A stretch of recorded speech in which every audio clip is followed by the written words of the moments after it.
Hey there. I just wanted to talk about feedback a little bit because, this is one of those things I struggled with for a long time, was the idea of getting feedback from outside sources.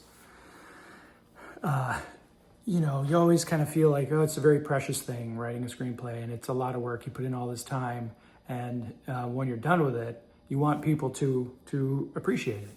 And it's not that they wouldn't necessarily appreciate your work, but did you deliver on the promise of the story from your log line or whatever it was that you pitched them through, So again, when I first started writing, I was really had a hard time getting feedback from people. But over time I learned how valuable it is. Like, there's so much value in getting notes. And I recently, the last couple of years, I've been working with another writer on a project. And I'm so proud of the fact that we have listened to all the notes that we've been getting from every source we possibly can. We've asked a lot of different organizations. We do it under pen names so that no one knows who it is who's sending it in. But the notes have come back, and every time we get them, we kind of compare them to other notes that we've gotten to see is that something that's coming up repeatedly? Is that a new good idea? Is that something that's just totally missing the mark? Whatever. But what we're doing is spending the time to look at the notes and assume the best of the reader. That what they're giving you isn't just for selfish reasons. When you're getting notes, if something is like, well, what I would do, then you can ignore those notes. Those aren't real. That's not good feedback. But if there's questions and there's concerns, and the way that they're addressing those questions and concerns are from a place of genuinely wanting to know, or saying that, just emotionally they weren't feeling really connected to the story based on the logline that you gave them, or if there's a pitch deck attached to it. My point is that I have found getting notes to be why I resisted for so long. I have no idea. Now that I'm doing it more regularly, and getting those notes, I'm like, it's such a great tool. It's such an amazing tool.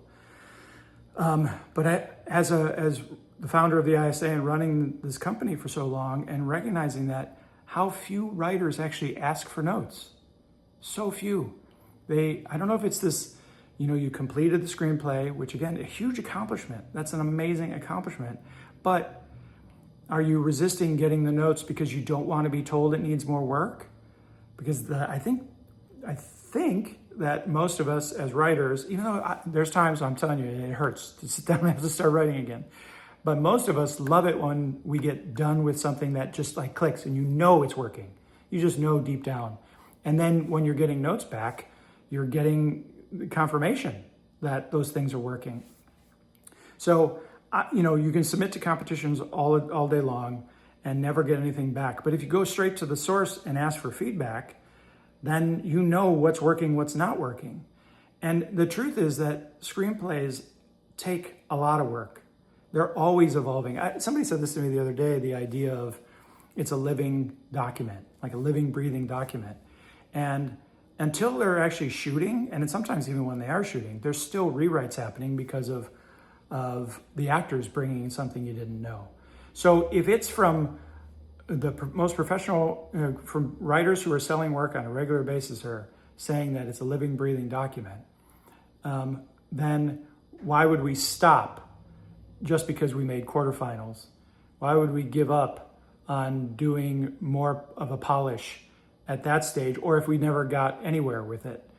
A common thing that I've heard people say is, I don't think they understood what I was trying to say. You think that's true? Or is it possible that what you were trying to say wasn't conveyed on the page? So the way I look at it is, if you love screenwriting and want to sell your screenplays, get out there and get notes. If it's not through the ISA, that's fine. Find an organization that you feel really safe with and trust. Find a writers group, that you can work with, and one that doesn't know every story you've ever written, because I really do believe that when you get to know a certain group of people, they get to know you, they can hear your voice and your characters. And to me, you really, really want a cold read to get the most honest opinion. And better than that, get 3 opinions at the same time on the same draft. Because when you get those 3 drafts back, if they're from 3 professional readers, again, this is them to be paid. Find 3 people you trust and let them send you 3 sets of notes at the same time, and you'll know, because they're gonna, if they're professional readers, if they know what they're doing, they're gonna give you the criticism. The criticism they're gonna give you is gonna, a bunch of areas are gonna sound familiar, and they're gonna be big picture things, you know? So it might be about the dialogue, it might be about your inciting incident, it might be plot, whatever. There's things that are confusing, that aren't working, that aren't really hitting the mark. And if you can get those 3 points of view from somebody, from 3 different people, then you evaluate those 3 points of view and then start making those adjustments. Then go out and get 3 new points of view, you know?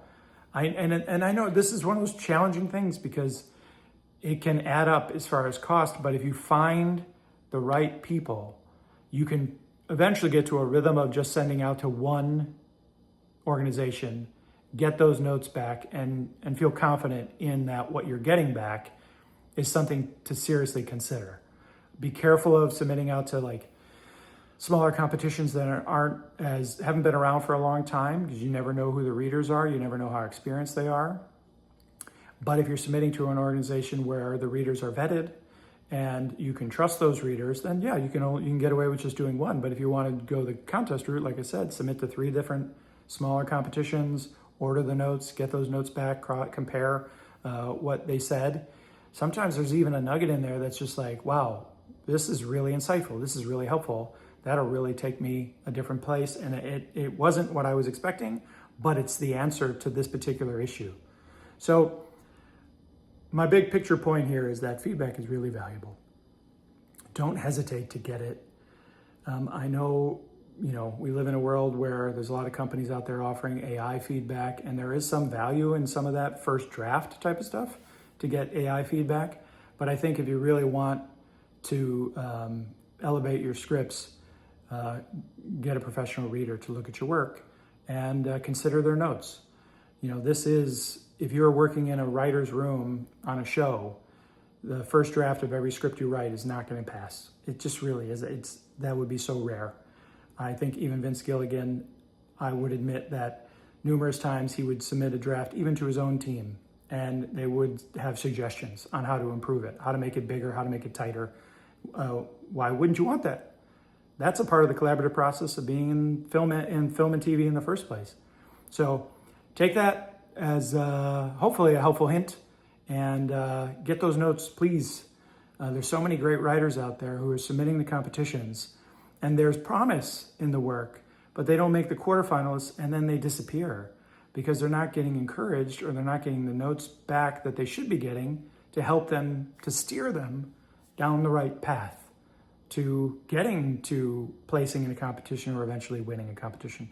But you know that in order to become an expert in anything, they say you need 10,000 hours. Well, it doesn't take 10,000 hours to write your first draft, but it may take 10,000 hours to have written multiple drafts year after year, and gotten to a place where you can see a lot more of the problems. But even when you see some of the problems, get an outside perspective to help you work through more of those issues that may be holding back the story.